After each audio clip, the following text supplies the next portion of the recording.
Hello, everyone. Welcome to Develop Palates. I'm Aaron Loomis coming to you from the Drew Estate Studio. With me today is Jiunn Liu from the Box Press Studio, Seth Geis, and from the Pastani Studio, John McTavish. How you guys doing?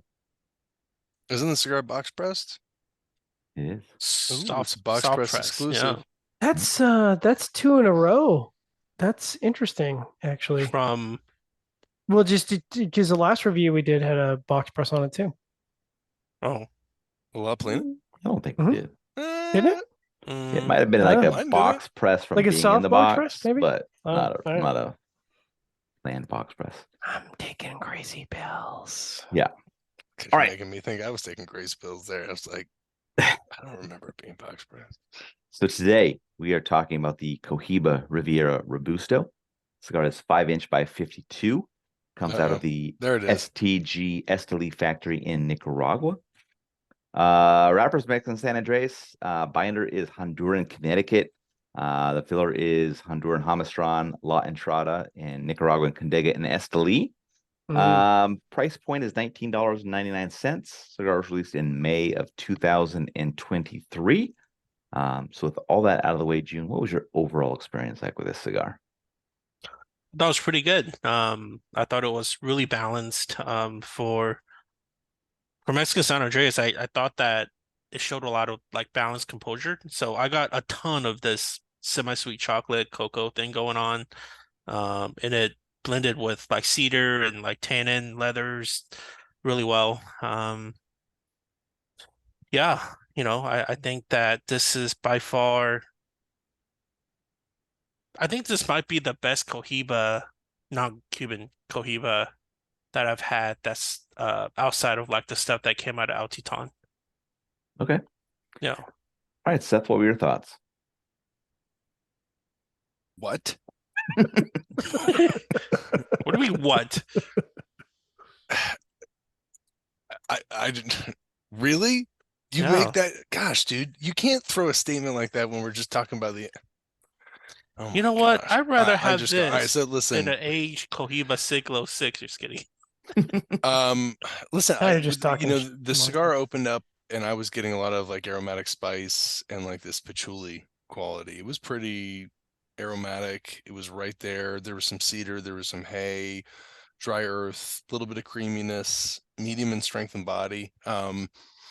It's not the profile I was expecting when looking at the cigar. I think even when you look at the blend, you're like, what the hell's going on here? That quality kind of lasted throughout. I got some little bit of coffeeness in the second third. And the final third just delivered that patchouli, cream, cedar, coffee, spice finish, medium strength and body.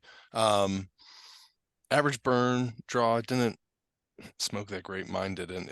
It wasn't like a problem, but it just wasn't fantastic. Yeah, John. Yeah, man. So I mean, I smoked two of these because apparently I'm just a big baller or whatever. But they were both pretty consistent overall. Like I'd say the flavor profile was very similar. Definitely that baking chocolate, semi-sweet chocolate throughout, which is nice. And I think sometimes with Mexican San Andre, they get a lot of chalkiness, and I don't know why, but typically that's on cigars that also have poor profiles, and I didn't get that at all. So this had like this really nice sort of graham cracker base to it. Really medium strength throughout, just really restrained. Light plus spices, some citrus fruit that added really nice complexity to the profile.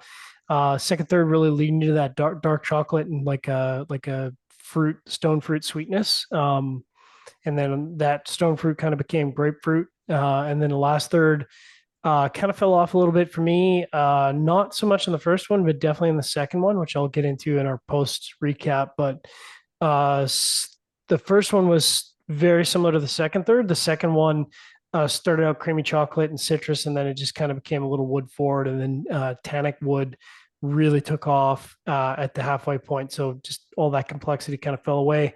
I had weird burn issues with both, where they were like kind of wavy all over the place, and I kept reaching for my lighter, and then it would just correct itself.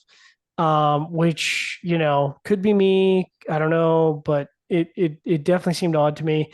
One cigar had a perfect draw, and the other one was about 2 to 2.5 notches into the resistance spectrum. So like it had some like noticeable resistance to it.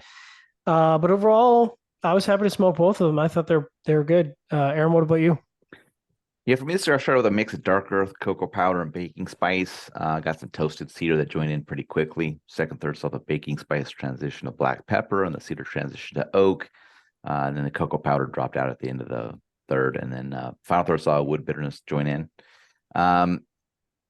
Flavor, average flavor profile throughout. The components I described probably sound like they'd be pretty interesting, but the balance of those flavors never really kind of worked cohesively together. So it didn't create something that was really very good. That was the interesting cigar smoke, but not something I'd really see myself coming back to, especially at the price point. So, all right, let's get into the scores. We're going to start at the top with Jiunn at 6.82. John gave it a 6.67. I gave it a 5.65, and Seth gave it a 5 even. So Jiunn had that 6.82 matchup for you. Pretty well. I mean, I was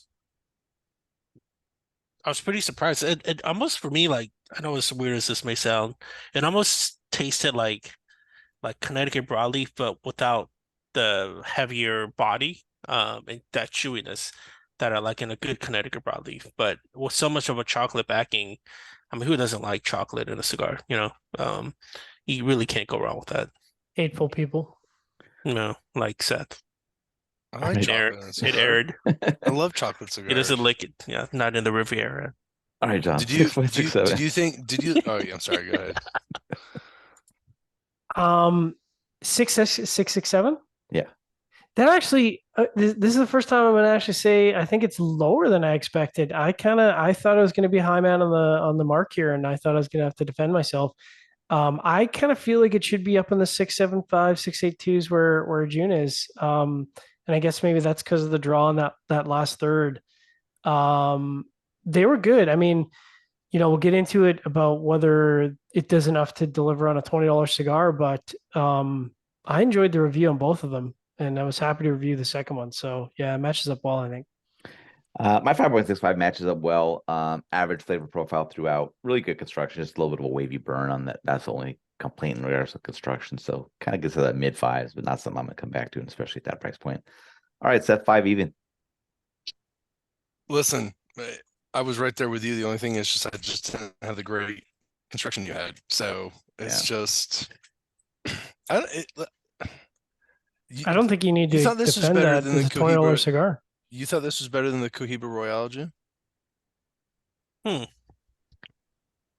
don't remember that one actually. I'm Better listen, be careful. I'm doing my research right now. Yeah, no, I actually sorry, don't dude. remember that one. What was the coming wrapper on after- that one again? Dude, I'm coming after you because No. you made a bold comment at the beginning of Hold this on, whole let me thing. That was see just what I right there scored. before. Certainly I'll it's let you look at lower. it. I'm going to tell a story about this. All right, I went to go buy Certainly these from a certain retailer, and I go to the owner's not there. He's got a guy behind the counter. I was like, "Have you smoked this yet?" And he's like, "The Cohiba Rivera?" He's like, "Yeah."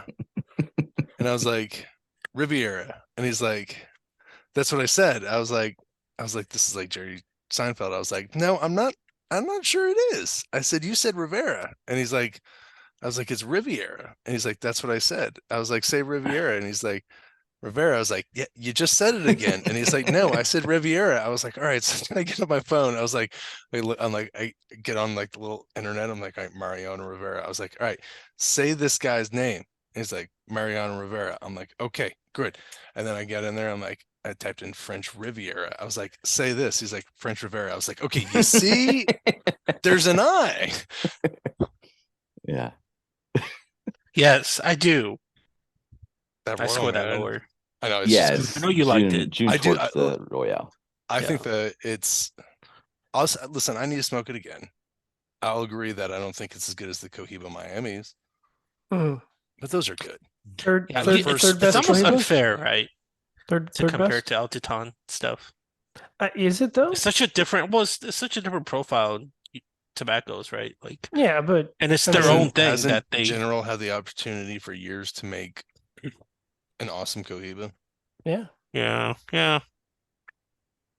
I think it's the third best Cohiba we've reviewed, which is I think good. The Yeah. were we high on the Nicaragua? Because that was the Connecticut, wasn't it? Was there a Connecticut? Were we high on the Cohiba. Connecticut? There's a Cohiba Connecticut. Did we It review? was don't just think it was just so. called the Connecticut, I think. Yeah. Yeah. I don't think That- we were that high on it. No, that was the 9-hour media house debate with Skip. Oh, that's right. I Yeah. heard it. On Well, the, I was on the there. Cohiba Connecticut. Oh yeah, Yeah. Oh, Nobody nice. scored it above a 5.45. Okay, there you go. and I stand by that. Shit. Well, That there was you go. good. There I you go. mean, There's it's your it's conversation. I mean, it's there's an argument about like $20 for a Mexican San Andre, but at this point, like, man, I'm so tired of subpar Mexican San Andre that like, if it takes $20 to get us Mexican San Andre, like, I guess that's what I'm gonna have to pay. But I mean, there's the argument with that. I'll give you that. So I mean, I the What do didn't you have think that of- experience, but so good. Cohiba Connecticut was $19.99 in 2019. Yeah, what Compared to is this, what is this card? $19.99 as well.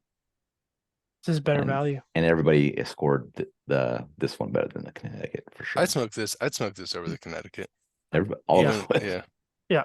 Yeah. What do you guys think of so this kind of, I mean, this might be unfair, but what do you think of the packaging? Because I feel like this is probably the most understated Cohiba that we What's Yeah. it look like? Hold on. It's simple. The band is Jamie, pull that up. Cigar's prettier from afar. Well, I just mean like there's no secondary band, like there's no This is how there's the new no bands kind are of though. pomp For and all. And for what? circumstance. And This for all is- this money? This is It's a this little- is how all the new Cohibas are though. This is how they all are. Yeah. The M is the only one right now that has that secondary, but where The it says super like Miami secondary. or something. And the box wasn't really all that fancy either. It was Mhm. pretty standard It's, box. I think so. these are just like the standard. Like the normal It's the normal Cohiba. The normal right there with, premium like the red Cohiba. dot Mhm. and the red and the black. It's Yeah. black. So it's not this black and it's the not red the dot, whatever super it was. premium, it's just the premium. Yeah. They should put like a seal on the box, and then maybe date the box and then maybe put some like blue. I mean, maybe put some black and yellow, coloring. You know what I mean? Make it look like a Cuban Cohiba. Yeah. I think Sanj did that. Maybe put like Yeah. some maybe some verbiage that says like limited edition, and then put the year on it. Just a thought. I like it. People have had the opportunity to date their boxes and they all quit after the first vintage. Yeah, they can't. It's like industry ADHD. They're like, I don't want Like, to do oh this anymore. It's shit, too much I'm work. done. Yep. This was cool. Yep. No one cares anymore.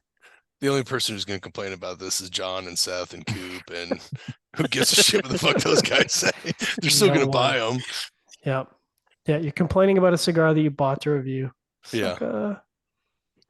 All right. Wherever you catch this video, be sure to like and subscribe, but check out the full written review on the website, developmentpalace.com. Follow us on all the social media channels, and you can catch all of our review recaps on podcasts, so iTunes, Google Play, and Podbean. Thank you for tuning in. We'll catch you on the next one. Rivera.